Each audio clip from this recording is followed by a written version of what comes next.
Let's turn now to the new Second World War Memorial, focusing on some of the lesser-known stories from the war, including those of the thousands of Caribbean service personnel who came to Britain as volunteers. The BBC's Leanna Brown has been finding out more. The sacrifices made by British servicemen and women during World War II are well documented and recognised.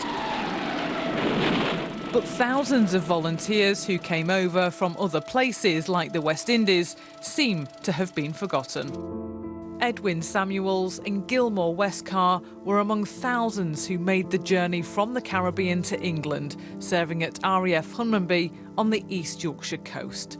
Family members have been campaigning for a plaque to be placed inside the War Memorial Gardens in Filey, but the council won't allow it.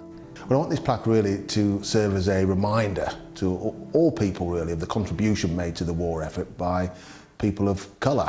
There are many young people today who simply don't know that their forebears came to this country long before Windrush and helped in the war effort. Alfred Gardner was an RAF mechanic who came over from Jamaica, and after the war he stayed here.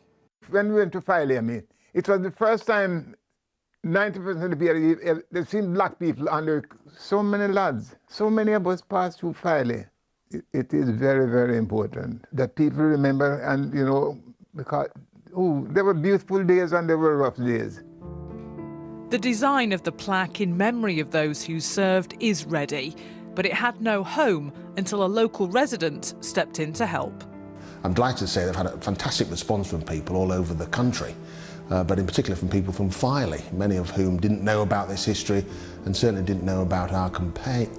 One lady in particular has come forward, and she owns property in Filey, and she has kindly allowed us to put the plaque on her property, and I can say it's going to have a fantastic location just on the cliff path.